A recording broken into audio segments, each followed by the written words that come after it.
So how many of you have been to Rumbles before? Oh, it's a repeat crowd, okay.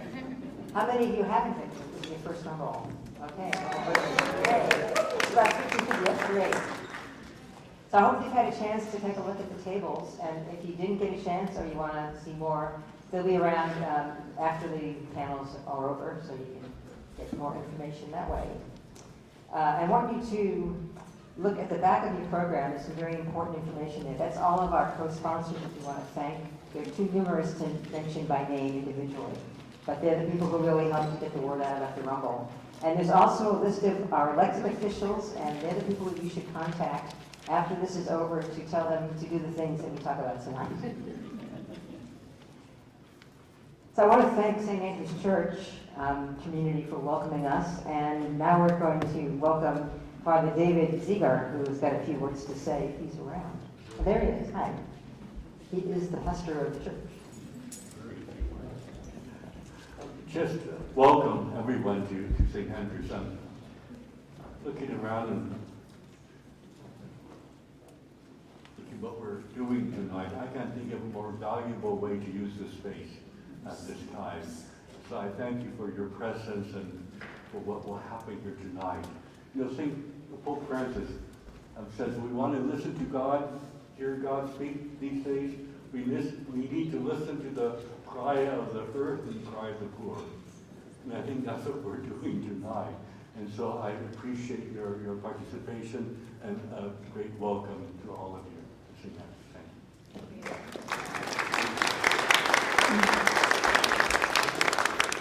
you. And also welcome, and I'm Ann Turner, also from St. Andrew and a few other organizations, and I'm going to do the land acknowledgement tonight. So as guests living on these lands and waters, we wish to acknowledge the original stewards and protectors of what we now refer to as the Pacific Northwest.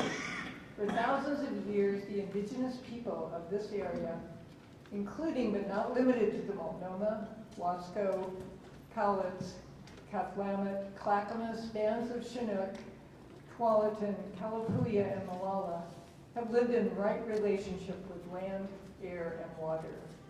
Through millennia, they accumulated knowledge and established lifeways that sustained the people, plants, and animals and did not contribute to the current environmental crises that we now face.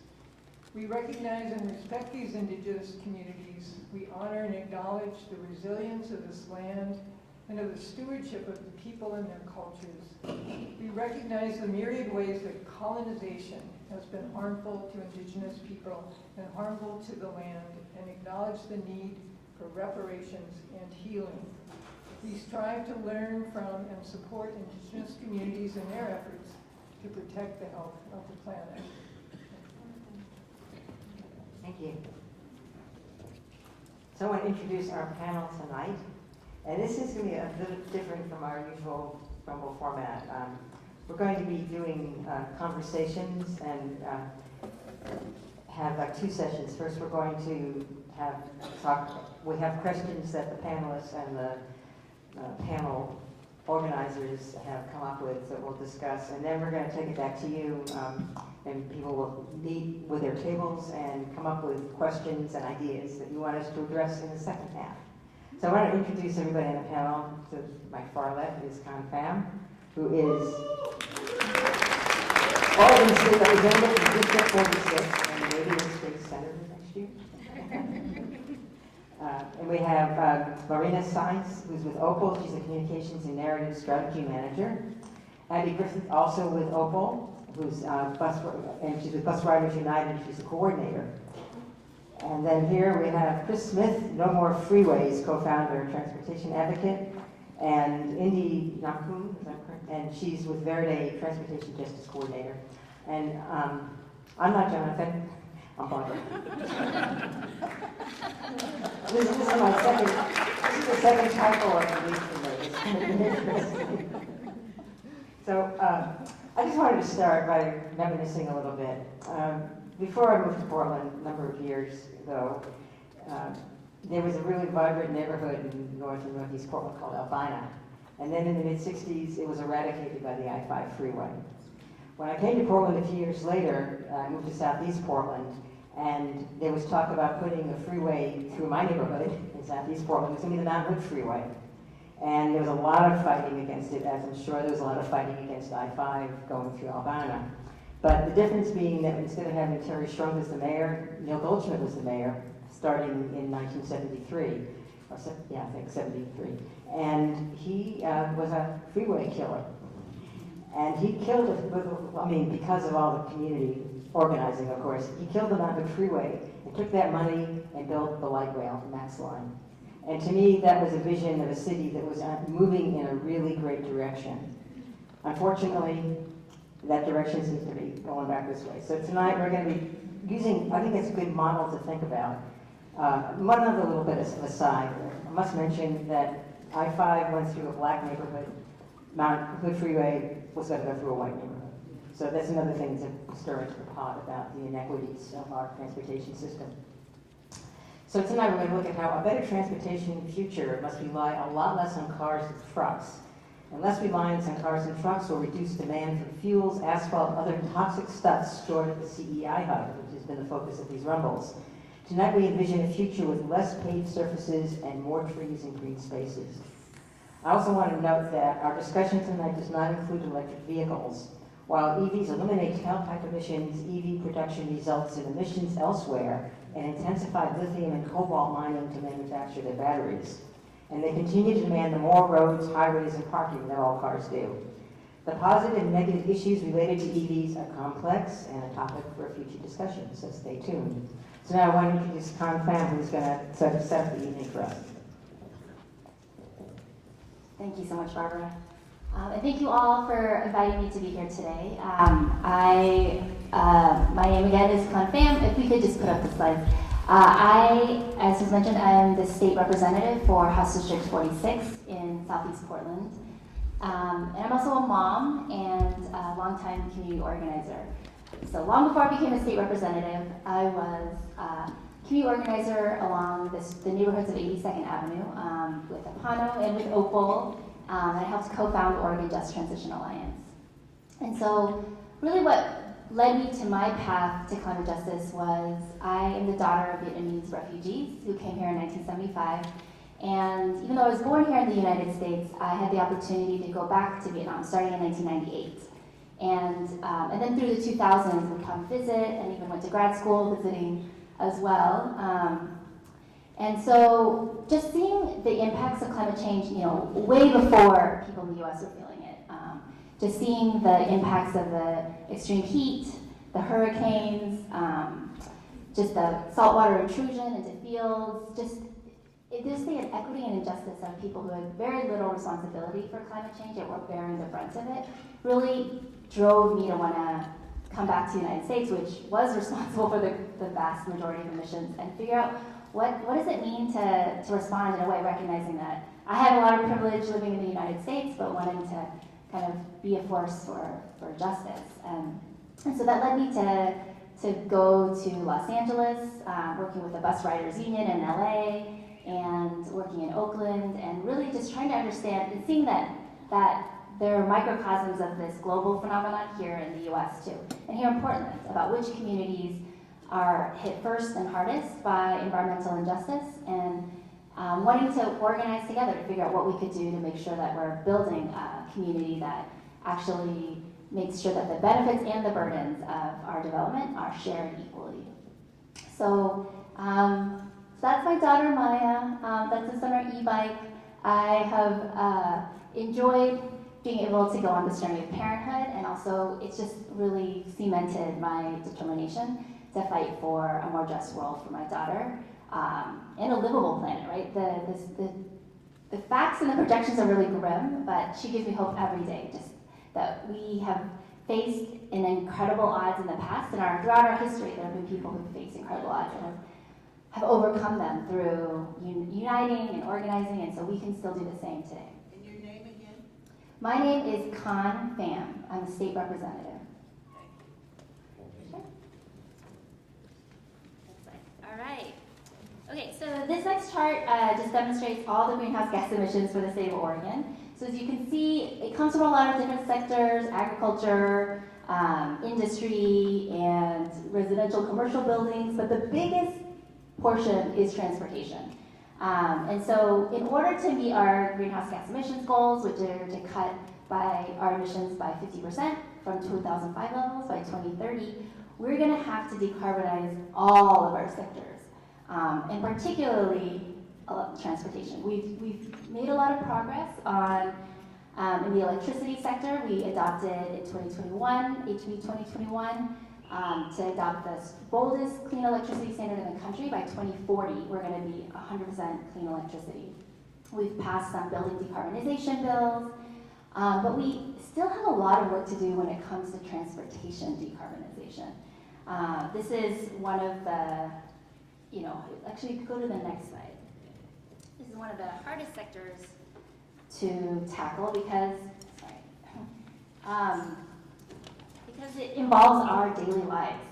There's a lot of different strategies. People have a lot of different ideas for how we can decarbonize the transportation sector, but all of them roughly go into two categories. So either one, we need to drive less. And secondly, if we do any amount of driving, it has to be done in an electric vehicle. But I would say my biggest focus is on number one. I want to be clear, I'm supportive of efforts to make sure that people get into electric vehicles. We need to be subsidizing them with rebates. We need to make them more affordable and accessible and attractive to encourage folks to ditch their gas-powered cars. But the greenest car is not an electric car. It's someone riding a bus, it's someone riding a bike, it's someone walking. Those are the true green transportation options. And to be sure that we hit our carbon reduction goals as a state and as a country, it's going to be critical that environmentalists of all different stripes band together to demand that our state government invest in communities where people don't have to drive to take a trip. It takes a lot more energy, as you can see in this picture, to move 60 people by 60 cars as opposed to 2 to 3 buses, whether the cars are electric or not. And all of our panelists at today's events are going to have stories to share about how advocates are pushing local, regional, and statewide officials to consider what it would look like to make it easier to get around without a car.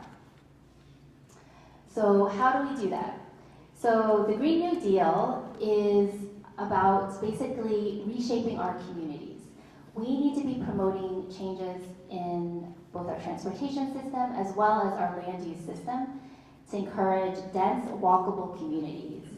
This is what decarbonization looks like, right? Dense, walkable communities where we have affordable and abundant housing that's connected by frequent, reliable transit.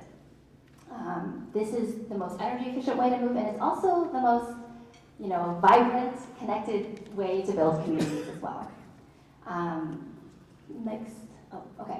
So we are seeing that the advantages of driving less aren't just about the climate impacts and climate benefits. If Oregon drove just 20% fewer miles, there would be enormous quality of life benefits for our communities. For example, first we'd have 26 million metric tons of carbon not emitted. That's a ton of carbon emissions that we would be keeping from the atmosphere if we just drove 20% less. It's also really expensive to drive. The average households would save about $1,400 a year if Oregonians drove 20% less. This is an anti-poverty initiative. Reducing car dependency is an anti-poverty initiative. And that's why 1 in 4 Oregonians right now cannot or don't drive. And for those folks who don't have the option to drive, this increases their opportunity, their access to opportunity, and for a lot of folks who are hanging on the edges, this could save them a lot of money. We're also seeing an epidemic of traffic fatalities and driving. If we drove 20% less, we would have 67 fewer fatalities every year. That's 67 human lives that we could save just by driving 20% less. Traffic fatalities are up 73% over the last 12 years. And if we were just able to invest in safer streets and communities where people don't have to drive so much, we could save a tremendous number of lives. And of course, we would see cleaner air, people would be healthier from the additional walking and biking, and we'd see so many other community benefits, just being able to, I see it every day on my bike, to be able to say hi to my neighbors and talk to them and just build that kind of social cohesion that so many of us are missing today. So what do we do about it? Next year, in 2025, we have the opportunity to fight for a transformative transportation package.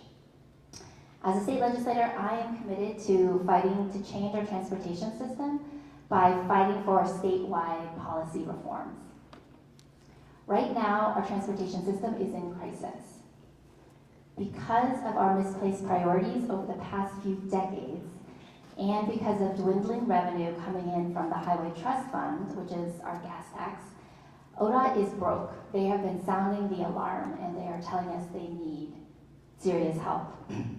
ODOT says they need an additional $1.7 billion in revenue to address just their maintenance and operations of basic programs. Because so many people are switching to fuel-efficient vehicles and electric vehicles, it's just providing less revenue, and they need help. But we need to make sure that ODOT and our state legislature understands that this is not just about shoring up ODOT's budget shortfalls. This is an opportunity for us to rethink and reshape our entire transportation system to ensure that it truly meets our safety, our transit, our public health needs, and our climate goals. So I'm here today to ask for your help in the coming months ahead, to talk to legislators, and to demand a healthier, cleaner, and greener transportation system. And so here are a couple of ideas on how we can move this forward. Okay. All right. Okay, so the biggest thing we can do is invest in more transit funding. That means more funding to operate buses and light rail to make our system safer, more reliable, and a more irresistible option for people considering how they get around town. Transit funding is needed statewide. I want to be clear, this is not just a Portland Metro problem, it's not just a TriMet problem. I have visited rural communities in Eastern Oregon where their transit system is a lifeline for people in rural Oregon. That's the only way that they can get to their VA hospital. It's the only way they can get to just their job or their child care. They desperately need it. If anything, they might need it even more. I mean, the transit needs are just immense. I'm not going to compare. They're just immense. And there are 23 transit agencies in the state of Oregon. And the number one proactive investment that environmentalists should fight for in the transportation package is a big investment in service expansion. I know OPAL is going to talk about it more, but just how transformative it is if my daughter trying to get to school knew that her bus was going to come every 10 minutes versus every 20 minutes. For people looking to get to work, people getting to school, this would be transformative and make it a real viable option. You don't have to check your schedule, but knew a bus was coming. Also, wouldn't it be great if we could get around the state without a car more easily? I'm working with both Democratic and Republican legislators to explore how we could get more funding for both passenger rail and how the state could secure federal funding to run more trains in the Willamette Valley and statewide as well. This would reduce congestion on our existing freeways and provide a way to get around for the 1 in 4 Oregonians across the state who can't or don't drive. Another policy idea, we need more walkable communities and bikeable. Oregon Safe Routes to School program is something that we just started in 2017, but it has become wildly popular, and we just don't have enough funding to build sidewalks and crosswalks at all the schools across the state.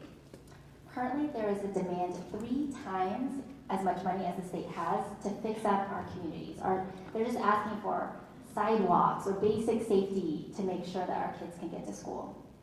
And we have to prioritize those safer routes to school, which also help to benefit our graduation rates and the health of our communities. So this means fixing up our dangerous highways. And what many of us are starting to see on 82nd Avenue in terms of investing more in pedestrian crossings, more lighting, more median islands and bump outs, all the kind of investments that we need to make that dangerous corridor safer, that is what we need to do across the state for all of our orphan highways.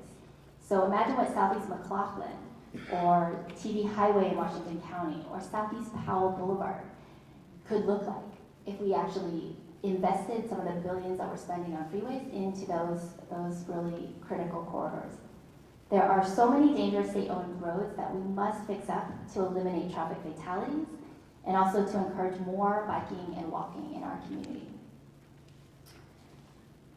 All right, coming in through. There's a lot of policy ideas. This package is going to be huge, or we need to make sure it's huge, right? ODOT wants us to keep it small and narrow, just about maintaining the agency, which is absolutely important. We need to maintain our roads, but we also need to expand our vision of what transportation is. And that includes incentivizing electric cars and trucks and e-bikes.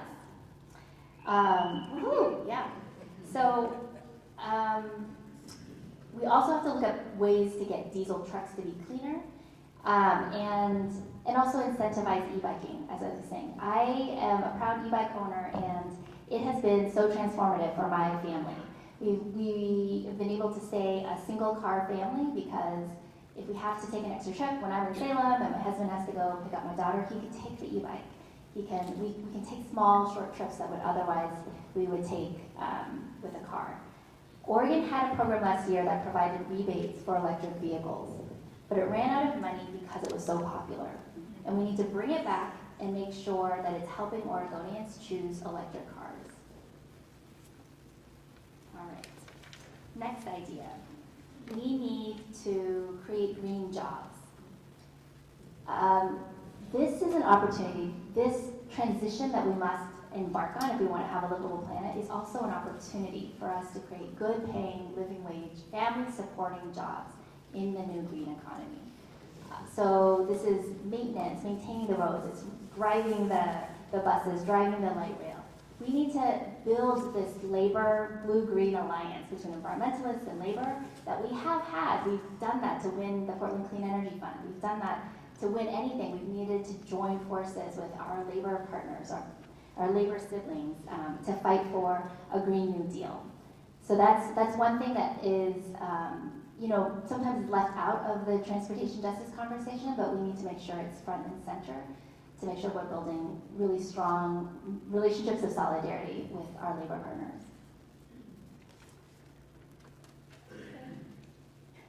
All right, holding OLA accountable for greenhouse gas targets. We're going to have some tough conversations about some of the road projects that we want to build. Traditionally, the package has been about giving, I don't know how to put it, in order to earn people's votes, they want to see what their district can gain. But we're going to have tough conversations about, what it means to invest in expanding more roadway capacity. ODOT is proposing $3 billion worth of highway projects in the greater Portland region. And we don't have that money right now. It's not a situation where we have $10 billion to spend. We have very little of that. I would say maybe a few $100 million. We have 75% of that is unfunded, and it's going to mean either funding the $3 billion in freeway projects or $3 billion in building sidewalks and fixing the potholes and making Southeast Powell and TV Highway safer. So we're going to have some tough conversations, but what I'm committed to is really prioritizing maintenance above all. I introduced a policy called the Fix It First policy. It didn't really go anywhere, but it was just the first, just putting a line in the sand that we need to be maintaining our existing road miles before we start expanding and building more road miles that we can then no longer maintain. I've really been inspired by some of the policies that Minnesota has passed to make sure those Colorado and Minnesota have looked into how to make sure that their transportation agency is really held accountable for measuring the greenhouse gas emissions impacts of all of their projects and not funding them if they don't have a way to actually mitigate against the increased greenhouse gas emissions impacts. So I've just talked about all the things we could build, and all that is going to cost money. And so we're going to need your help to demand legislators invest in our future. So all of the mechanisms that we're exploring, so we're exploring increased gas taxes, a road user fee, tolling, a fee on deliveries of packages, a fee on scented tires, increased payroll tax for transit. These are politically controversial, and we're going to need your help to tell legislators that not only do we need to invest in our future, but that we should choose measures that are equitable and sustainable. So how can you help? You can join and support local advocacy organizations that are pushing for healthier streets, including many who are tabling at the event today.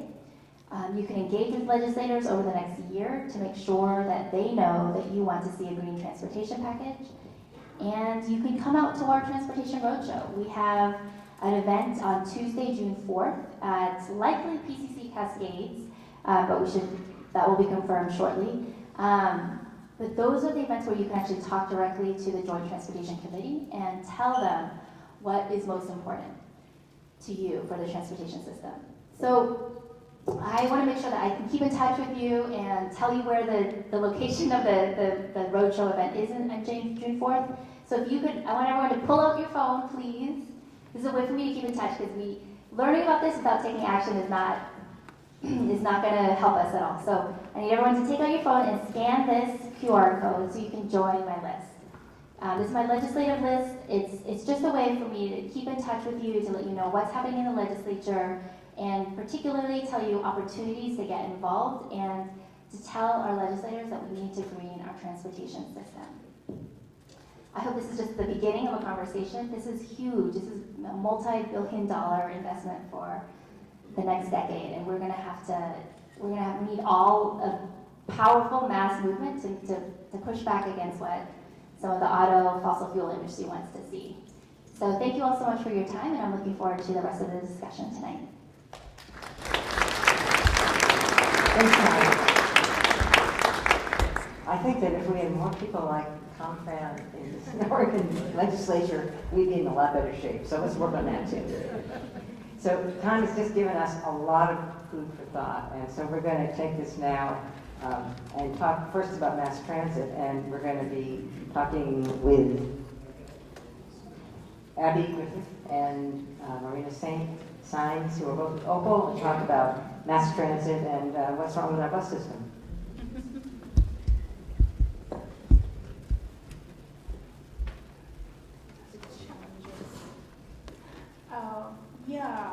What is challenge about our transit system here in Portland is that it's expensive and inconvenient. It's inconvenient because if you are not able to live in downtown Portland and work in downtown Portland, it's infrequent. You cannot get to places so easily in Portland. If you live in out of city, good luck to you getting to your work on time. And another challenge is that we do not have 24-hour service in Portland. And let's say if you are a transit-dependent person and you wanted to work night shift, right? If you get out of your work 2 a.m., 3 a.m., even 1 a.m., good luck to you getting to your home. You have to have a car. The system not created for transit-dependent folks like myself. If I wanted to do stuff at nighttime, there's no way because I don't drive. And I cannot work a nighttime job because I don't want to pay for Uber and Lyft $40, $50 because it's expensive at nighttime, more expensive too. So it's kind of limiting people's ability to get out and do stuff.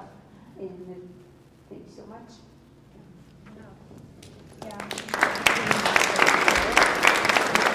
As we started talking about really accessibility and equity, we want to talk about this at the systems level, right? It's so easy for us to consider our individual choices, but what we find is that at OPAL, when we're looking at the most marginalized, those who are dependent on transit, those who cannot afford a car and will probably never afford a car because they're already going paycheck to paycheck, families. We want to think about systems that are going to work for everyone across the board. The way to do that is by ensuring that we have a transit system that is free and frequent. So that's what we mean when we say equitable. That's what we mean when we say accessible. Anything less is a lie. We want to talk about the potential for going fareless. And before we jump in, I would love just a show of hands. Who remembers Fareless Square? Almost the entire room. I mean, look around. This is really amazing. Almost the entire room remembers this. My first time visiting, my sister-in-law is out here. We moved here during the pandemic to be closer to her. I remember using Fareless Square in 2009. And fast forward, came back to visit over the years, and I saw it go away. And I remember how inconvenient it was, even as someone who was just traveling to visit family, to not have that anymore impacted me on these short trips when I was trying to get the most out of seeing our family. But when we talk about the potential for going fareless, believe me, it's already there because as we just saw, the majority of the room remembers this. We remember a time when we could just step onto transit without fear, for people of color especially, of being harassed about fares, about being followed, having to look over our shoulders. I mean, sometimes I was riding with my husband and we'll see the safety response team and our breath gets taken away because for a moment it feels like they're transit police. Even though we paid our fares. Right? There's nothing happening that we did wrong, but just that atmosphere makes for an uncomfortable trip. So I want to let you know, if TriMet wanted to go fareless, they could do it today. We do not need a ballot measure. This does not need to go to voters. They are not voted in, they are appointed. So we also need to let Governor Kotek know how the agency is being run right now. It's going, again, in the opposite direction. It's not forward-thinking. Instead of decreasing and going down to a fareless system, they increased fares last May. So, please. So the argument that's made against Fareless Square is that TriMet needs the money. So how would we fund Fareless Transit? We already paid for it twice. So anybody who works, you can look at your pay stub and you will see the TriMet fare tax. It's transit tax, excuse me. So we pay for it in our paychecks, right? We see it in our pay stubs. And then we pay really high fares, especially for the service, frankly. Can I add something? Please. Well, how can they afford is like a good question. TriMet has so much money going to, like, let's say like they have low-income fare programs, right? So many low-income fare programs they're paying for, addition to a hot card machine that breaks every time they have to fix and put so much money on that. And also there's fare inspectors department, like so many of them pay to get on the buses and trains to terrify our people, and they get paid. They could save that money, get rid of that. And also there is a more like a youth pass program and all that. Actually, they will make more money than they getting from farebacks. We've got more questions here about transit. We can probably get to this in the second half, but we need to move on to freeways and roads. This is Chris here. Well, thank you. I'm Chris Smith with No More Freeways, and our essential mission statement is that every dollar that's spent on freeway expansion is a wasted dollar that could be going to improve safety or reduce carbon somewhere else in the transportation system. We were founded in 2017 in response to the Rose Quarter project. And I know Rose Quarter's on everybody's mind. At that time, I was on the Planning Commission, and we were looking at including Rose Quarter in the Central City Plan. And unfortunately, I lost a 6-4 vote to keep Rose Quarter out of the Central City Plan. But that was the impetus for me to email a bunch of friends and say, who wants to get together and oppose this crazy project? 5 years later, that's no more freeways, or 7 years later, that's no more freeways. And do you want me to go into Rose Quarter now, or hold that for that question? Let's go into it now. Okay.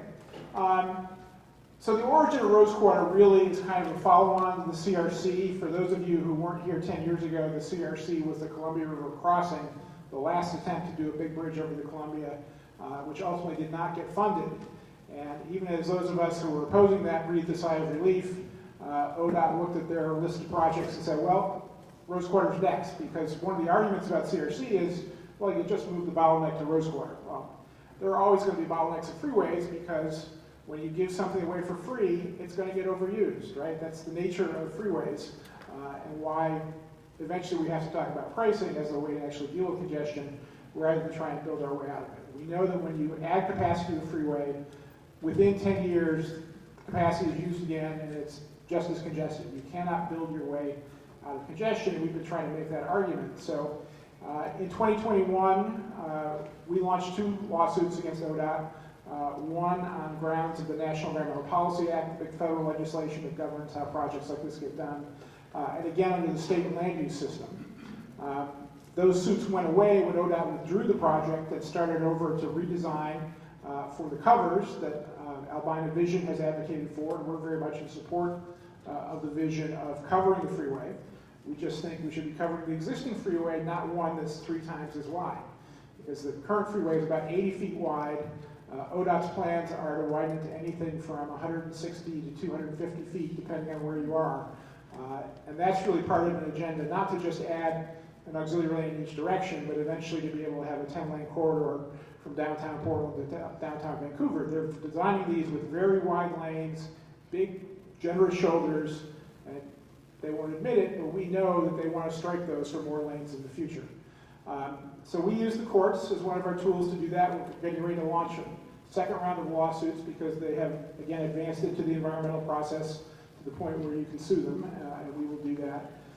We have also partnered with groups like Sunrise and their Youth versus ODOT campaign. We've been really happy to be able to do that. We're the policy wonks in this process. So, you know, we're the ones who read the environmental impact statements, who look at the traffic projections, get into the technocratic aspects of it, and show why these things don't actually work. And the other big part of what we do is move the Overton window. I think you guys are probably familiar with the idea of the Overton window, kind of the set of options that you can actually think about, right? Well, a lot of our work is just to get people to think about the idea that we don't have to widen the freeway, because we had the freeway rebuilds of the 70s, which were about not building new freeways. The freeway rebuilds of this century are about not expanding freeways, and that's what we're dedicated to.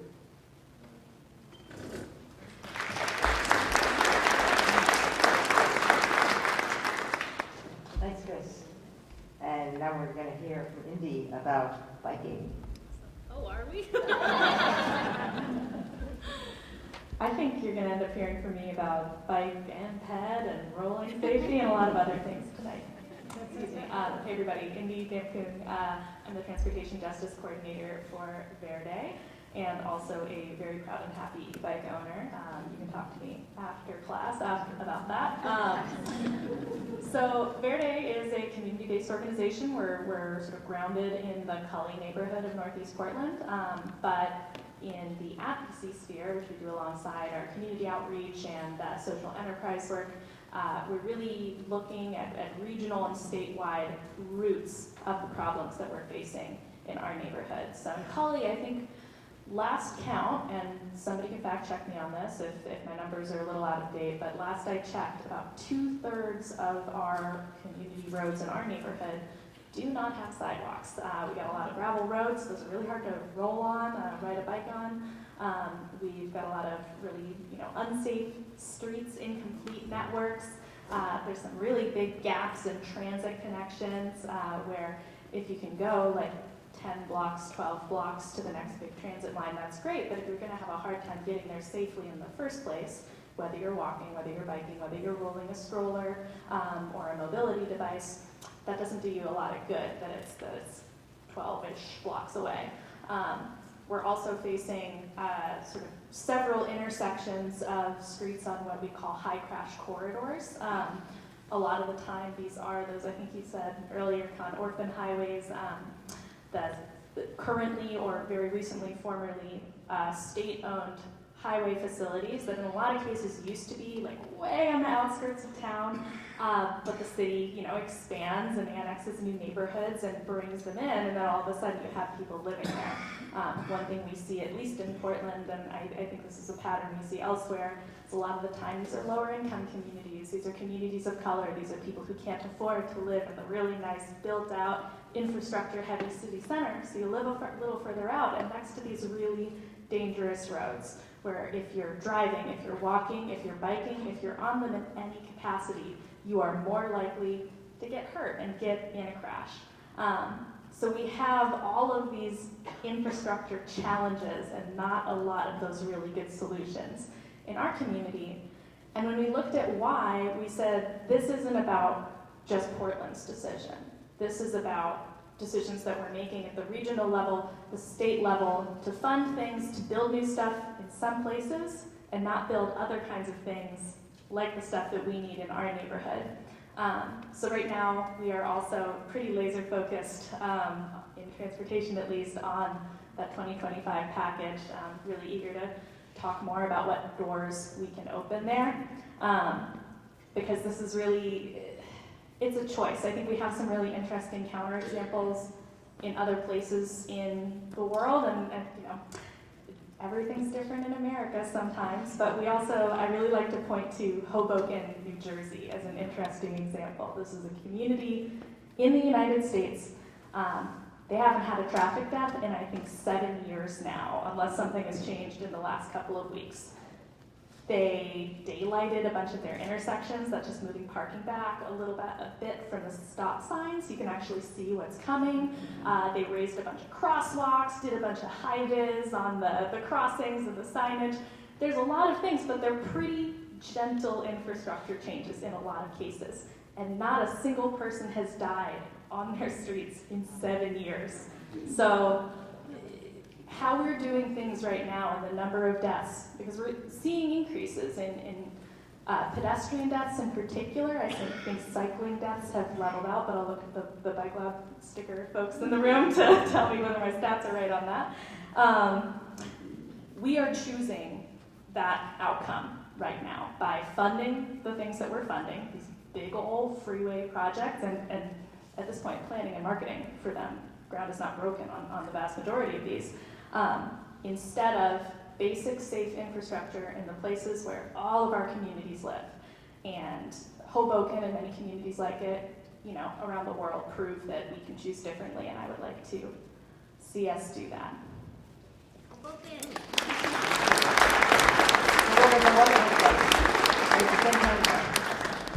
Well, we have a little bit of extra time. I actually wanted to throw out a couple questions, and then maybe we can get back to some of the mass transit issues that we didn't have time for. ODOT stands for Oregon Department of Transportation, but I think that the people who run it think it stands for Oregon Department of Highways and cutting down trees. So I wonder, how do we get ODOT to live up to understanding what transportation means?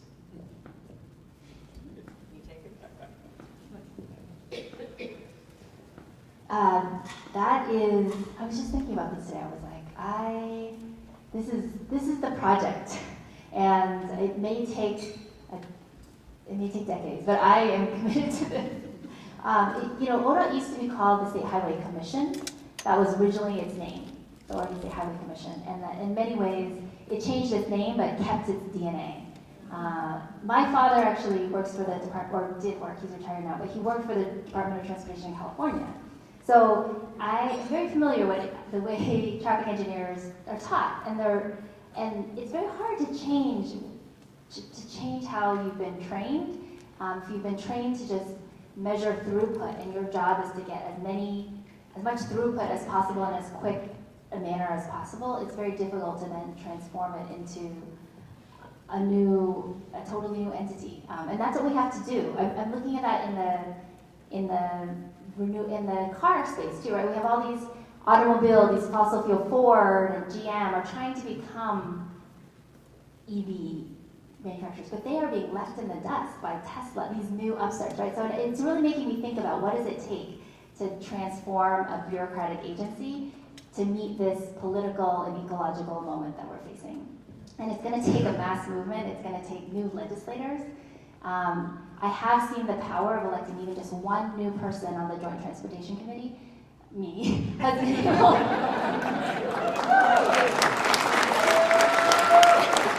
But I mean, it has been transformative because suddenly you have somebody actually asking tough questions to the department and actually holding them accountable to things and being able to feed more information, more inside information to advocates to say, hey, you might know this, you might not know this, but we're discussing this agenda item and it might be really interesting and important to our communities. So please come and share your voices, share your feedback. So I guess I would say everything is back to organizing and I would say organizing both at the community level but also at the political level, because we're going to need to change who the decision makers are if we want to get new results.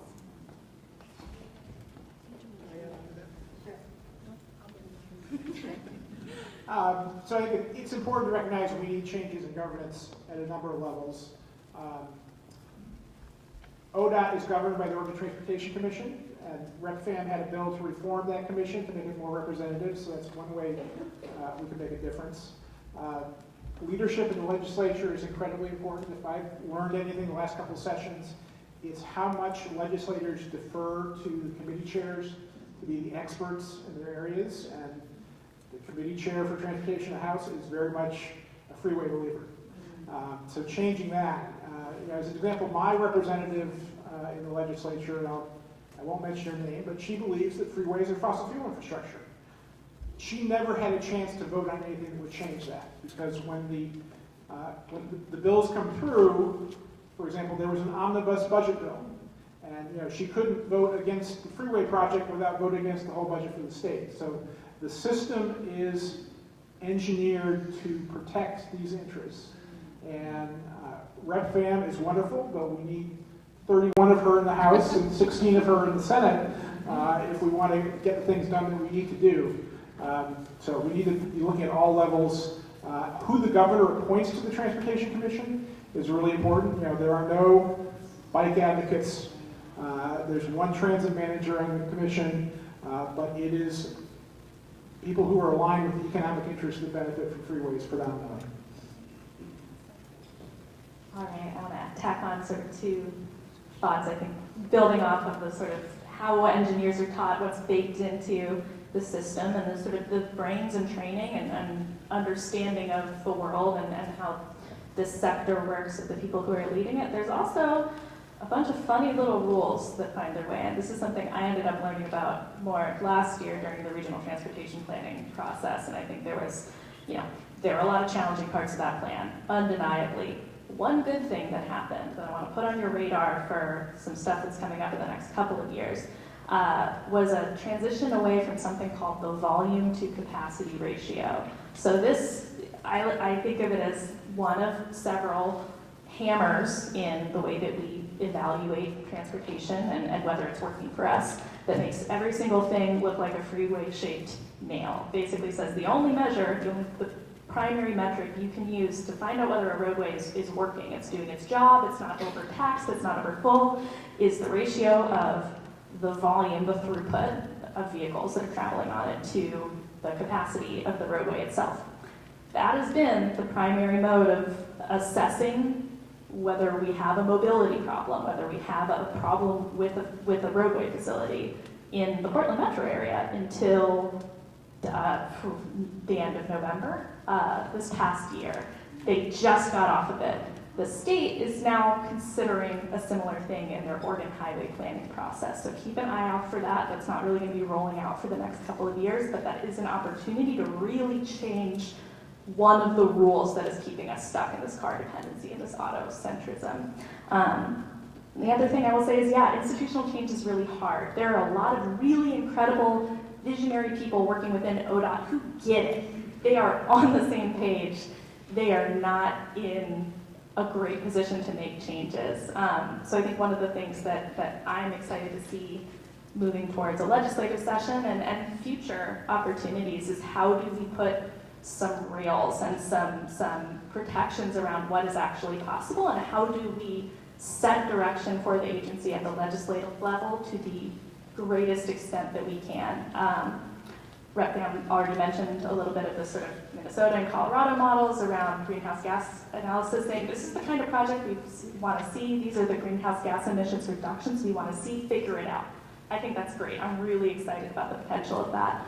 One other thing, as we're creating these new revenue mechanisms and trying to figure out how to stabilize our existing revenues, how to create new streams, we also have an opportunity to decide where the money for some of those streams is going to go. Depending on the tools that we're using, it doesn't all have to get dumped into the state highway fund. It doesn't all have to go into this constrained package. I think Colorado, I forget if it was Colorado or Minnesota, but they had a delivery fee established over the last couple of years. That's actually like 6 secret fees. They're tiny and they all add up to a pretty small charge.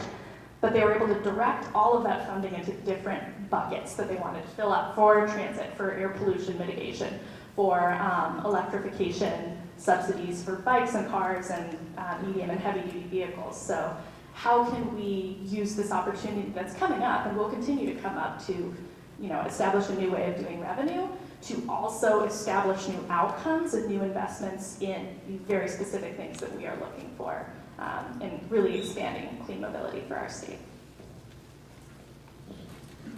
We've got a couple more minutes in this, and I wanted to throw something out to our mass transit people here. Quick question that ties into what we were talking about ODOT. How do we get TriMet in the state to make our mass transit what it should be, including funding sources, and how does this relate to stopping freeway expansions? You got 2 minutes.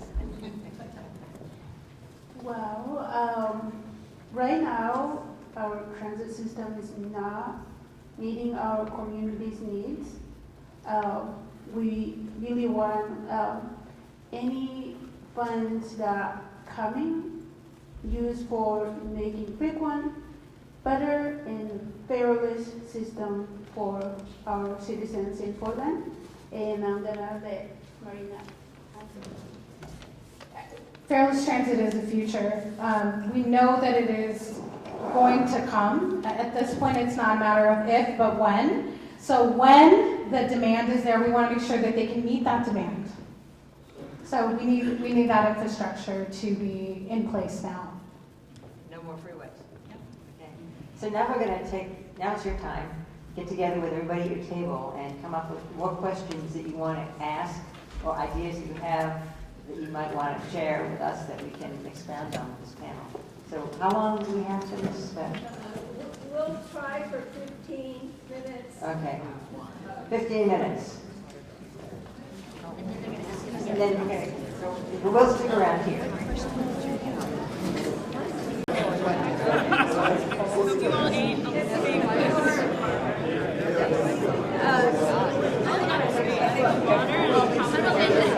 Everybody ready to start again? Take your seats. Okay, so actually we were talking about ODOT before, so we'll pick up there and then we'll find some other places to wander through. I just glanced very quickly through all these questions and they really cover the rainbow. It's beautiful. So we'll start with, how do we hold ODOT accountable for wasteful spending?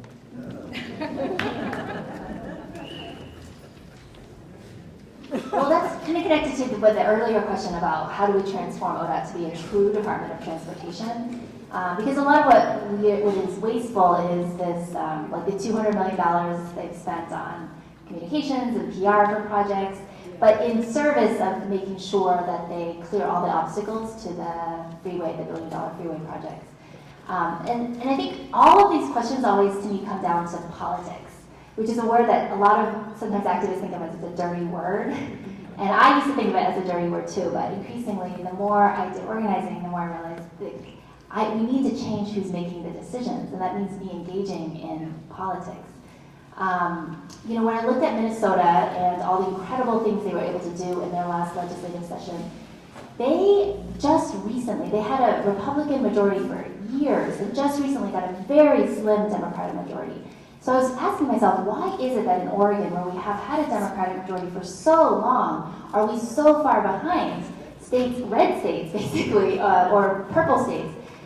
And the reason is, a lot of people don't realize we have a very arcane quorum called, we are one of 46 other states have a simple majority to do business, but we require a 3/5 majority to, a 2/3 majority to be able to do business. And that means that we kind of preempt ourselves from being able to even do anything, because anything bold that really our climate and our transportation future demands, because we know that a small minority of legislators can simply walk out. 10 out of 90 legislators can decide to walk out and stop the entire legislature from doing business, which means they can stop any bill they don't like, which means if they believe the auto industry or the trucking industry and this is, you know, a bad idea, then they can just stop it. And that leads the Democrats to just compromise with, what is it called, pre-negotiate and just take off the list anything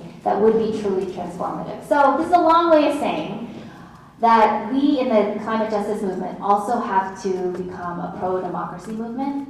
And a key reform in Oregon is quorum and simple majority quorum. We have to make sure that a tiny minority of legislators can't stop what the majority wants. And in 2024, I think to be a pro-democracy movement means we also need to be talking about what are the true threats to our democratic institutions in this year, 2024. We have an authoritarian candidate.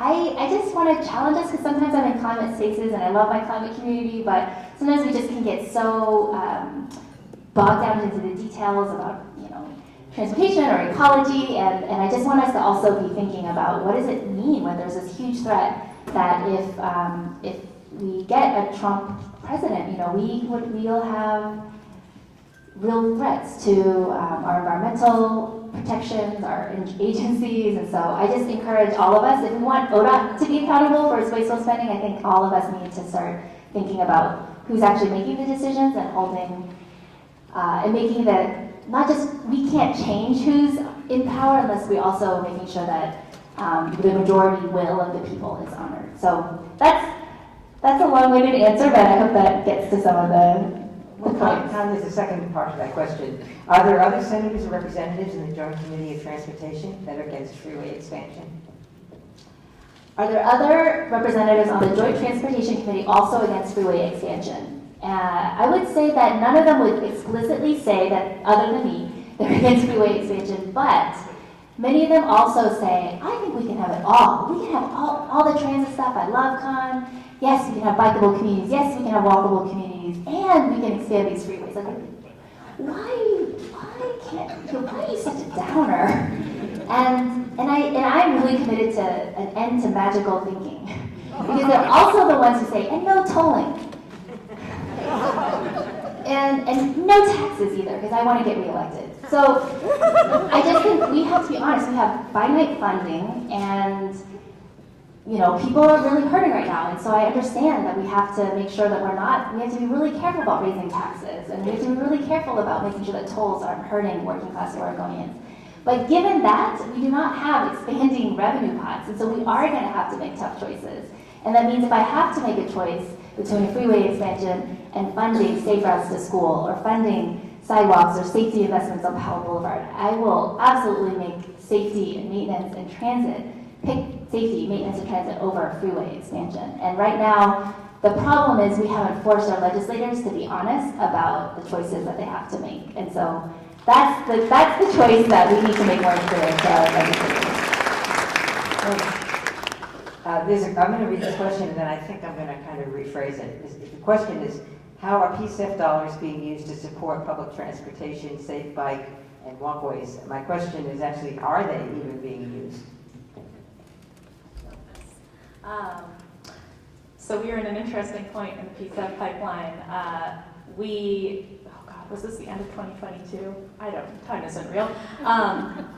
very recently, sort of the last set of code changes to PSEF opened the door to the first ever transportation decarbonization funding to be distributed out of PSEF. This wasn't a category, this wasn't an option within the scope of the program previously.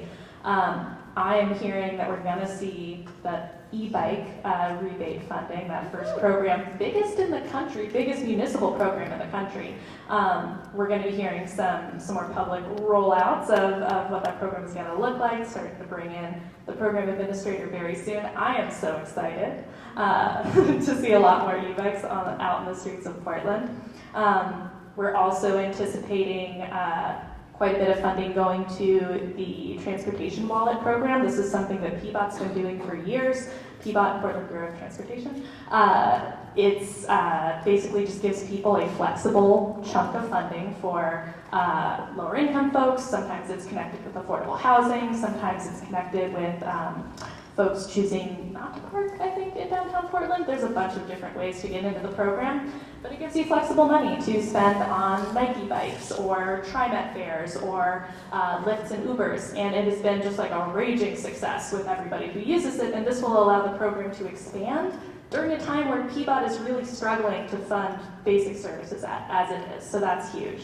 I'm really excited as well to see some of the community responsive projects. Something exciting that they did was build in the option to have infrastructure, not just services, not just education, but to have infrastructure in connection with some of those community-led projects that's going to improve safety at the super local level, at the neighborhood level. So I'm really excited to see what we see coming forward in that first round of grants that includes transportation decarbonization. It's a really weird time for PSEF. I think we've all been hearing some rumblings in the news that folks are interested in diverting some of those funds for other purposes. That's right, more. And I think I have gotten to work closely to PSEF throughout multiple positions in my career now, and the level of responsiveness and adaptability and ability to fill these community needs that aren't being met in other ways is just, it's astounding. I think it's one of the things I'm proudest about Portland, and it's going to be really critical that we sustain this program and really stand up for it to allow it to make these investments and everything else it'll need to do into the future. So just really want to clap for that, I guess. And I also want to say, if you want to show city commissioners how much you do support PSEF and you want to sustain and protect PSEF, maintain it, on May 14th at 9 a.m., City Council is going to have a work session on the Portland Clean Energy Fund. And they have connected it to a budget discussion because they have budget shortfalls. They are facing, police and fire and all these other things, which they have not themselves been able to find ways to fund adequately. So they're looking at our Portland Clean Energy Fund. So if you want and are free that day, please come out. And I think people are asking folks to wear green, but that's a great way to show support. Right now things are fine. I think we will support PSEF, but it is so important that these city commissioners see clearly the broad community support. This was a community-led vision. Many of the folks in this room were critical to knocking on doors and collecting signatures to put PSEF on the ballot and now in our code. And we have to make sure that our city commissioners don't reject the will of Portland voters who voted on a 2-to-1 basis for Portland Clean Energy Fund. So, yeah, thank you all for your support. I think that you guys are convincing them to get an e-bike. I'm tired of those hills in my neighborhood. Okay, we're going to actually get back to a question that our OPAL people were wanting to talk about, but we didn't have time, which has to do with safety on public transit. So the question is, how do we increase a sense of safety and actual safety for both riders of transit and the drivers as well? Can you take to that?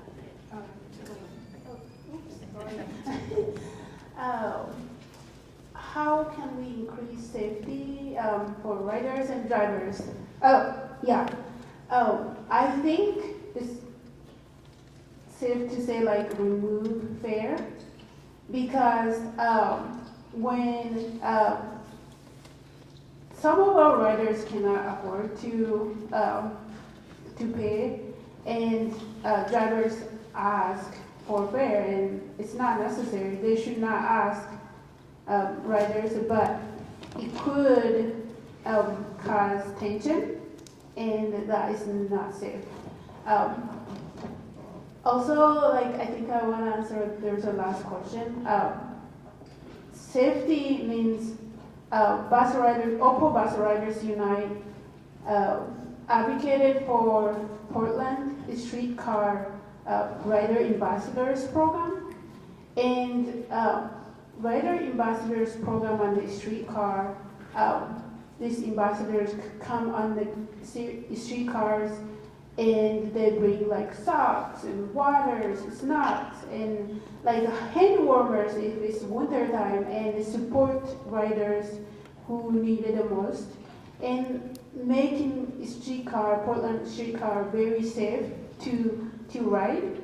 And I think TriMat should do the same thing, bringing more like a safety response team on the buses, not transit police, because that's kind of like a TriMat wasting money by paying police. Police does not prevent crimes. Literally, they come after it happens. So I think they should put more security response team where they are not armed, they are not scary, and we need more of those on the buses and trains, and they keep all those clean for us, and that is safe for everyone. How many do they currently have? 48 safety response team TriMat has. For the entire system? Yes, they should have more than that.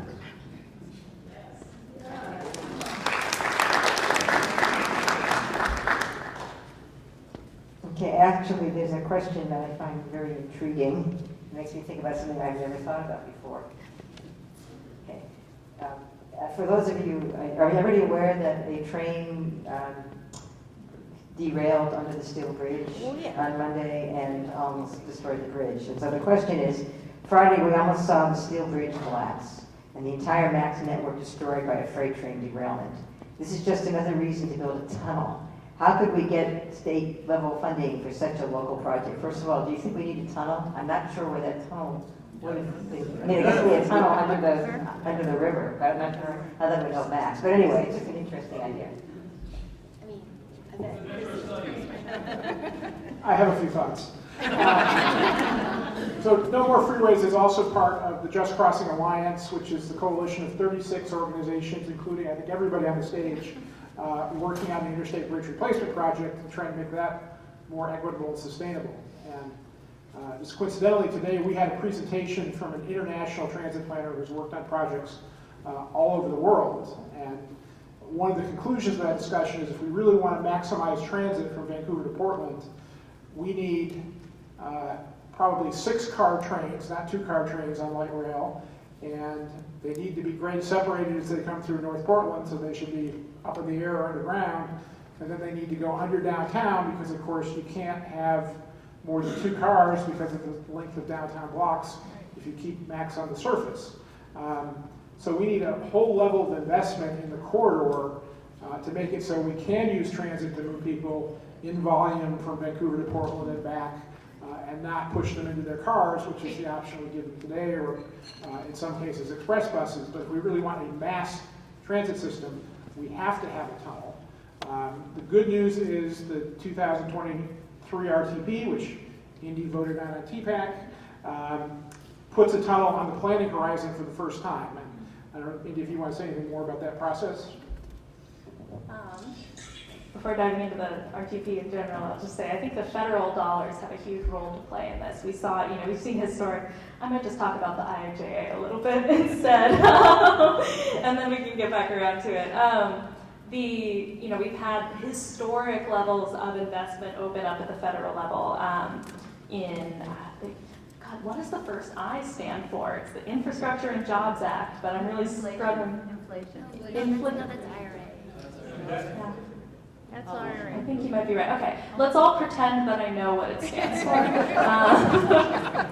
We've got billions of dollars on the national level, available for projects to really improve and upgrade our infrastructure, to get projects like this hypothetically done and create a lot of good family wage jobs in our communities as we're doing it.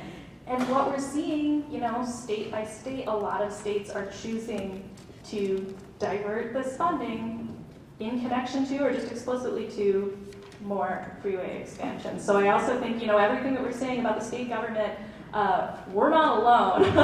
Oregon is certainly not the only place struggling with this, and the federal government is absolutely in a similar boat. So I think we need a lot of the same changes and a lot of the same energy to move that money. They can open doors to funding that we can't. The Federal Reserve is a very weird place. And I think opening up, we need local energy to plan and study and open the window of possibility to projects like this. And we also need our federal delegation and leadership to come through with a whole lot of cash to get it done.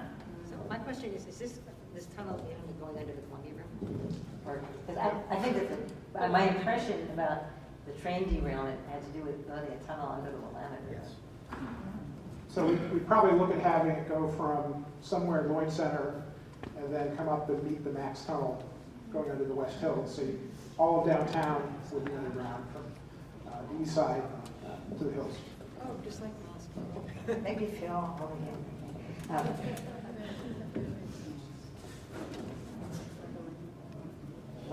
Have the Willamette, Wilson Light Rail. I'm trying to understand this. Have the Wilsonville Light Rail. I can try reading that. Okay.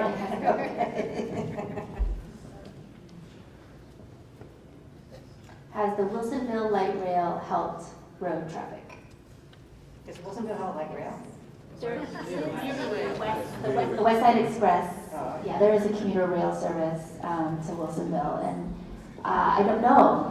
I don't think so. It is one of the least, the ridership levels are far, what is it called, underwhelmed? When you really fall short of the projections, and we're heavily subsidizing the West Side Express rail line. So I think I'm not sure actually, I don't know the history around that line for why that particular line got so much investment, but I can say that when I was at OPAL, we were highlighting the inequities around raising fares on some of the lowest income bus riders who have no choice. They're transit-dependent riders in order to continue to subsidize transit for much wealthier commuters. So I don't know.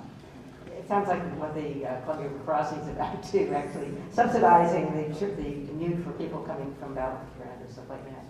Okay, this is an interesting question. In the year 1915, 4 million passengers rode the trolleys in interurban rail in Oregon and Southwest Washington. That's from Brill Trolley Magazine edition 1916. So the rails are still there, so how do we get that system working again?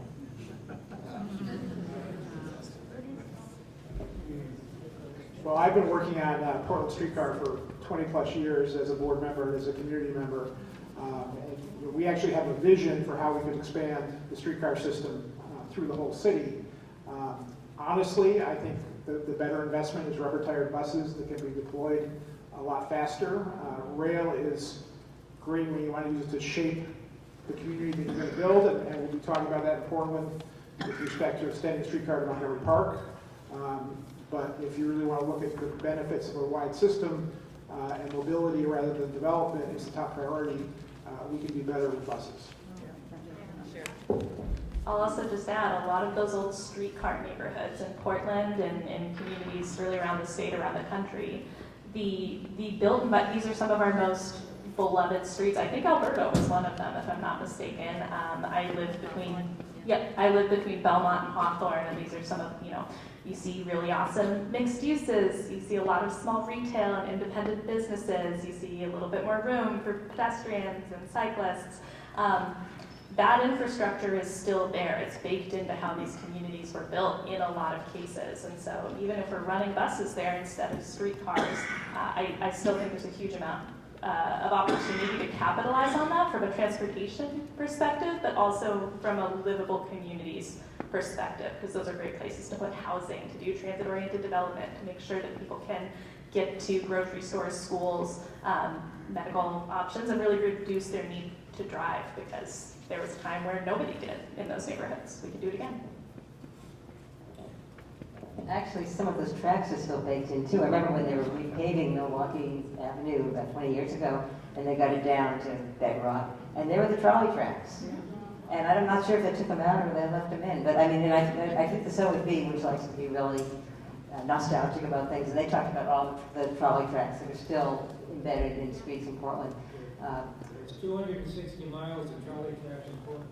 Yeah, that are still there. Well, one of the things Khanh and I were talking about our departed past beloved mayor, Sam Adams, not quite so beloved anymore. No, back in the days when he actually had some good ideas, and one of his ideas that I really liked, I mean, I don't think he has any good ideas now, but he had two really good ideas, and one of them was to put trolley tracks on the Selwood Bridge, when the Selwood Bridge was replaced, and just you could pave over them, and then at some point when the trolley line, I'm sorry for Boston, the streetcar line went through, would come over the Selwood Bridge, and it could just, the tracks would be right there. It'd be a lot cheaper than if they were to have to unpave the bridge and then put the tracks in. And of course, it was too expensive, and so it didn't happen, partly because Clackamas County wouldn't pay taxes to build the bridge. So anyway, I do think that I understand what you're saying about buses are more efficient and everything, but as somebody who grew up around trolleys, I have a strong, fond feeling for them. And I get sort of car sick from buses. Well, another question is, what about the ferry system? Yes. Anybody up here have any thoughts about it? Chris, I mean, I'll let you take that one. Okay. So, one, I admire the people who are pushing Frog Ferry. You know, I recognize the kind of determination that they have about the ferry that I have about getting rid of freeways. So a lot of respect. The challenge is, as I see it, is that we have not developed our land uses around the river. So there aren't destinations for a ferry to go to and from where you're not going to have to then transfer to a bus or some other vehicle to get to your ultimate destination. If we are able in the future to, replan what we do with the river, like get rid of the East Bank Freeway so there's a little riverfront land we can open up and build land uses that come down to the river, in the future a ferry would probably make a lot more sense. But There are docks. I mean, right around Almsey, there's a dock. Like when I was talking about Ferry and they weren't going to use that dock, I said, I could bike there. That'd be really easy. And it'd serve all of like Southeast Portland. So, I mean, I think that there's enough infrastructure that the ferry might work. There are docks, there aren't apartment buildings and offices. Well, there's Opera's there, Almsey's there, there's stuff down there, and it's growing. And they're going to do this whole development, actually, which is not so great. Okay, let's get back to Fairless Square. So, how can Portland residents best advocate for a Fairless Tribe?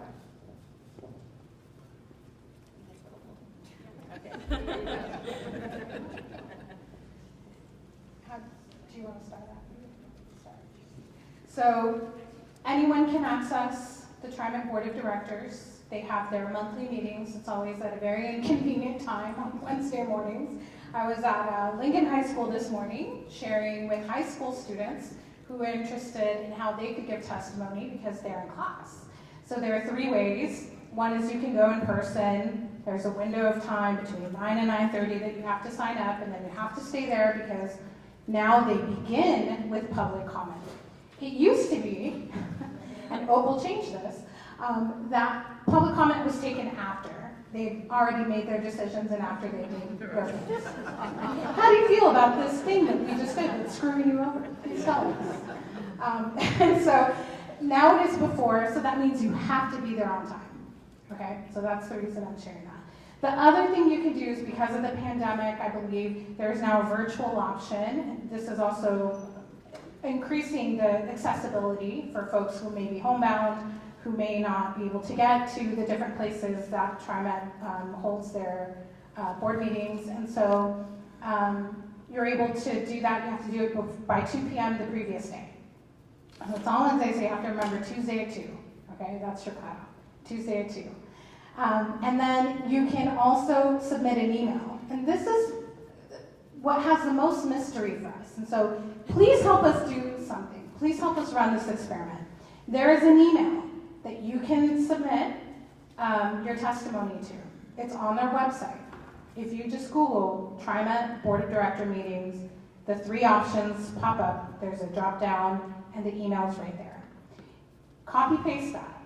We are very curious to know what happens to these emails because they are not read, they're not included in the minutes, and so what we would like to do is actually submit a public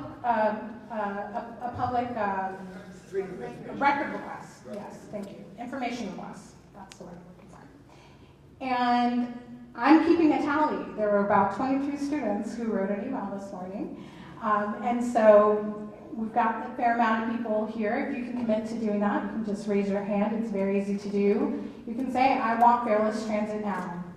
You can expand on that. You can shorten it to Fairless Transit now. I mean, really and truly, we want to figure out what is happening with these emails because we know that there's overwhelming support. And from that information request, we can then start to push them to read them in their meetings, or at least include them in their minutes, so that the rest of us can keep track of all of this overwhelming support. So that's a very easy way that we can start to advocate for this on a consistent basis. Want to say something else, Indi? Yeah, also like we can, Marina covered everything, but we can try to, like, every organization who support Fairless Transit can interview people. What did you think about it? We can show like a story map, show them like this is what our people need, our community needs, and give us like, to be honest, like trauma is treating the service like a business, but it's a public service. So we need be heard, we need a community. This is for community. Trauma employees actually who work in planning department service drive themselves to get around. They plan the service, but they drive themselves because it's not sustainable to take a bus or train around. Thank you. Hear, hear. I also wanted to add that the state plays an important role. If we want to make even portions of our transit system fairless, for example, if we wanted to expand Youth Pass to the entire region or to the entire state, or expand low-income fare, expand key portions, that's going to take some state revenue. And so that's another reason why this 2025 transportation package is going to be so key, and we need to be telling our state representatives and state senators, make sure that we're expanding transit service. I said earlier, and I'm going to repeat it again today, one of the biggest demands that environmentalists can make in this 2025 transportation package is to expand transit service. That includes fairless fare, but it also includes making it more frequent, so more people ride. And we know that the more people who ride, when we get more eyes on the bus, it's going to make it safer. Part of what makes it unsafe is when it's like a death, I've heard it called a transit death spiral, right? When you have fewer people riding, they have less revenue, and you have fewer people to help you feel safe. And part of what's going to make us, part of this Green New Deal just transition is going to be making it not just affordable, but also safe and enjoyable to ride the bus. And so that's why I really encourage you to please get active in the 2025 transportation package, because even though you're right, it is a public service, we're, I think, well over 75% is subsidized through other non-fare box revenue. We do have to, we have to make it clear that we need to support it like a public utility too. 93% without fare. Sorry, I'm really bad at statistics. 93% is non-fare box revenue. So you're saying like 7% is fare box revenue? Less than, so it was 6.5 in 2022, and it's expected to be less than 8 for sure. This in 2023. It's a drop in the bucket. Again, it's because we're paying twice. It's because we're already paying more than enough with our taxes. If we eliminated fare inspectors, we eliminated hot pass machines, we would probably save them money to go fareless. So we can do this. We can do this. It's eminent. I feel it. I want to get back to freeways because we just have a few minutes left. So, given how long it takes to change legislatures, what can we do in the short term to stop the Rose Quarter Freeway project? Yes. Well, No More Freeways will happily accept contributions to help pay our lawyers, because that honestly is the next round. This will be in court in several venues. But that's not the only freeway project happening. The interstate bridge replacement is right around the corner, and there will be a public comment opportunity when the EIS is released. They are already 4 months late releasing the EIS, so we understand they're having a disagreement with the federal government about the traffic modeling, which is delaying it further. But it will happen probably not later than this summer. So when that happens, we'll be emailing all of you and letting you know there's a public comment opportunity. So make your comments heard during that process. One more thing about the Columbia River crossing. Are we urging to not build anything, or are we urging them to build a bridge that makes sense and it is not 10 minutes wide? Right. So, yeah, there are some important parts to the interstate bridge replacement. There's the seismic replacement of the bridge itself, which we support. There's getting light rail to Clark County, even if it's not enough train cars, we can build on that. But that project is going to be, currently they're proposing 8 lanes. They're studying 10, and I wouldn't be surprised if they leave enough space to strike 12. So we can say we want it narrower, and we can also say we want to focus on the bridge, which is 1 mile, and not the other 4 miles and 7 interchanges of freeway expansion they have baked into the project. So focus on the bridge, focus on the light rail, leave the rest of the stuff. And that could cut the project cost in half. I was going to say, I know it takes a long time to get a new legislature elected and seated, but these are going to be big asks coming out of our big transportation institutions to fill up these buckets to make good on our promises, on these big freeway expansions. And I think it's really critical that we say, look, we have to be able to turn it around as a region. We have to be able to make different decisions today than we did a decade ago. So I'm going to do my call to action now, because I don't know how much time we have left. I have a little QR code. I'm Verde, along with Alliance of Environmental Organizations, safe and active transportation organizations, land use organizations, are trying to get the sort of advocacy and movement side of things organized to really shift this package. So I would love it if folks are interested in joining for those Portland listening sessions, or a virtual one at the end of the tour if you can't make it out, or if you don't live in Portland, you live in another community in the metro area, there are stops for you too, and you need some support or you want some help figuring out how to engage, I would love to talk to you, and I have a little thing to help. But it's going to be really important to show up and speak up, throughout the listening tour, throughout the session, and with your legislators and decision makers, and say, this is what I want my dollars to buy. Transportation is funded with user fees. Those are your taxes, your fees, you're paying in. Do you want that money to buy something we haven't needed for a decade, something that's not going to serve us into the next century, or do you want it to buy something that you can feel good about, and that makes a real difference in your life and those of your community? Okay, 2 quick questions left. One is bike highways. The idea, I guess, is to have a bike highway from Portland to Vancouver to Seattle, with Tillaba-style crossing over Columbia. What do you think about that? Can you ask both questions? Oh, the other question, I wanted to save that one for the last. Anybody have any thoughts on that? So part of the Just Crossing Alliance's advocacy around the IBR is to have great bike ped facilities. We think we're going to get them on the bridge itself. The question is, where do they connect to on either end? And we're working to advocate with the project to make sure they tie in to the bikeway networks. Places like Williams, Vancouver, near us, equivalent facilities on the other side of the bridge. And they'd like to say that that's the local government's responsibility, not the project's responsibility. We want to hold them to making it part of the project. Just wanted to add, one of the big challenges with, I love this concept, I would love to write on it. One of the challenges to doing that today is that highway trust fund restriction. We can only fund those corridors in the right of way. So on a state, on an interstate freeway, I don't want to be biking up the shoulder of I-5. That sounds bad. So we need to be looking for funding sources in the short term to get money into programs like Horton Community Paths that funds those off-road trail networks and path networks. And in the long term, if the Highway Trust Fund is really still working for us, there's been attempts throughout the decades to change it and bring new things in or say maybe this isn't working. And it hasn't happened yet, but long term, I would like to see us rethinking that. I do like the idea of a telescopic bridge across the Columbia River and on that connects these off-highway events. So anyway, we'll keep that in the hopper. Finally, how can we make transit more fun and more efficient?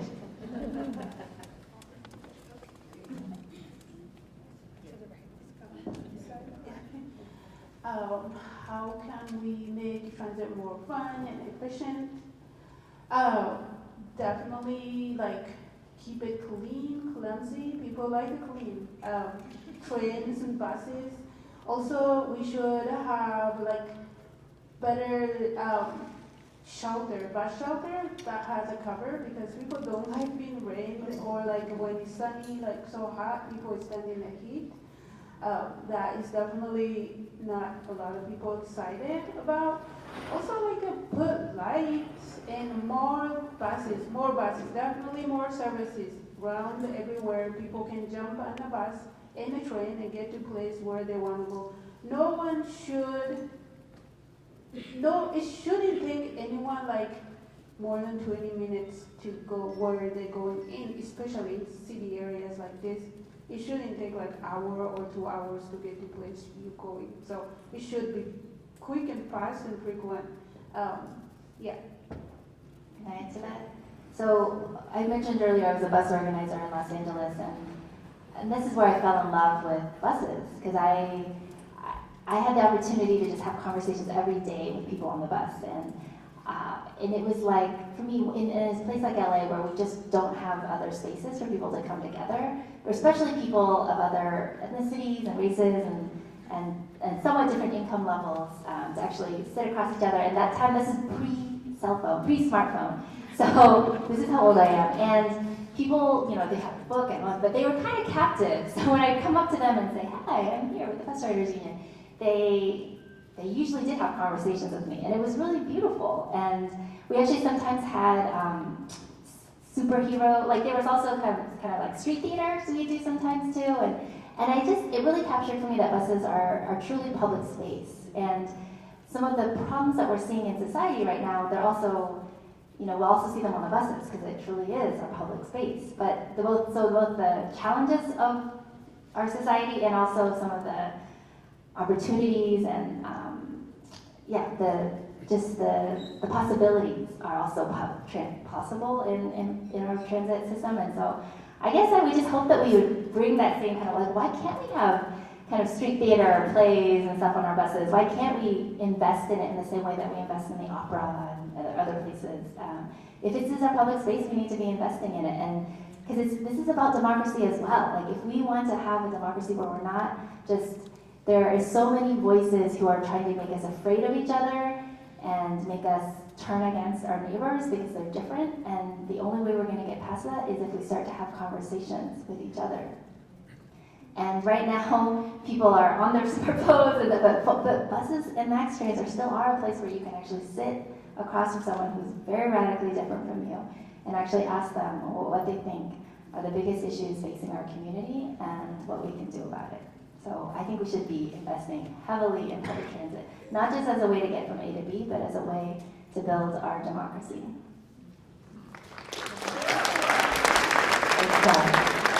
Actually, as you're all talking, I was thinking about something which I thought was totally unrelated until Khanh started talking about having street theater on buses. I just recently flew through O'Hare Airport to Chicago for the first time in a number of years and got into conversations with friends in the East Coast about remembering that incredible transit in the United Terminal in O'Hare when you go from one part of the terminal to the other. And you know what I'm talking about? It was this light show. And there's this electronic music playing, something that was a cross between Rhapsody in Blue and the United Theme. And I remember the first time I went through it, I just was blown away. I was probably also very high when I did it. And it sort of fell apart over the years. But it was one of the things that gave me a sense of that travel can be really fun. And United figured out how to really, especially get stoned-out hippies to really want to fly. So I think that's, I'm just thinking about translating that into just our buses and our even more than the buses, we were saying about the bus stops should be much more pleasant, and besides being dry and warm, but also just that we could make the whole experience kind of like going through that United terminal. We dressed up on Friday the 13th, and we had a street theater piece called "What's Scarier Than the Triumph Fare Increase?" We had a costume contest to see if we had a black cat and a witch, and all kinds of folks showed up. So it's absolutely a part of the identity of OPAL, right? To allow that storytelling to happen in these public spaces. So we're absolutely educating the public who didn't know that a fare increase was around the corner. That was October, and the fare increase was coming in January. But it also just added a little bit of levity, and allowed us to connect again with people who didn't know that they were going to be bus rider advocates, but were really supercharged to want to see fareless transit in the future. One more thing about there's so many more, but about making transit system fun, we need restrooms everywhere.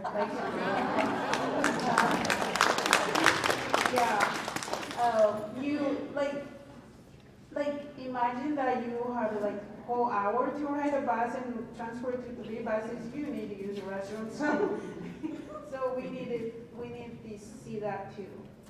And on that note, I think it's a great note to end on. Actually, now this is a card for call to action. So, Indi, you already gave yours, right? Yeah, come get a little sheet of paper from me. I have tiny sheets of paper where you can get some more information about what's coming up for the listening sessions and connect if we can support you to engage. So come get a little slip of paper or a business card from me. I would love to talk to you. We've got a lot of big stuff going on. IBR public comment period this summer. Come to the next TriMet board meeting, May 22nd. It's a Wednesday. Or email them so that we can follow up. So I have 2. One is please come up. If you didn't get the QR code to sign up for my list, this is where I update people. This is very important to me. When I joined, one of the reasons I ran for office was to translate some of what I learned in government and translate some of that, the information, which is power, back to the community group. So please sign up for my legislative listserv. And I also wanted to take a selfie with y'all. So I want to take it from stage. Do you think y'all could wave or wave? And then I'm going to try to take a selfie from this. All right. 1, 2, 3. Okay. That's it. Thank you.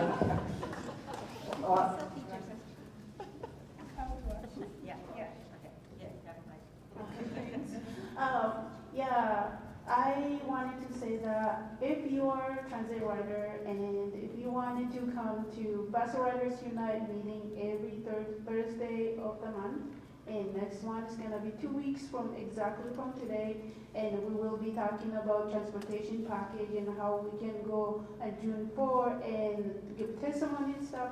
Please come join us next 2 weeks.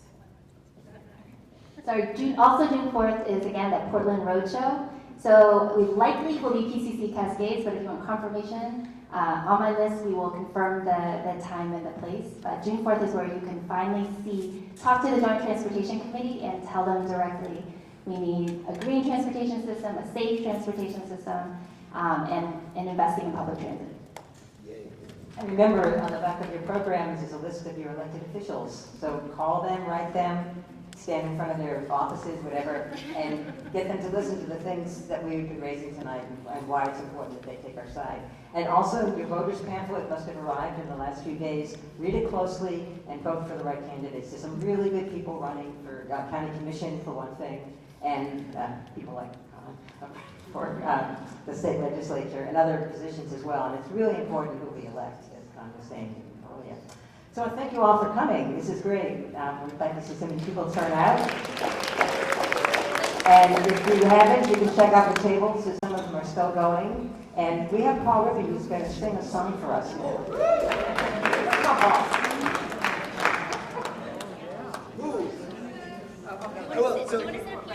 Well, I don't know about the mic situation. I can be up here and down here.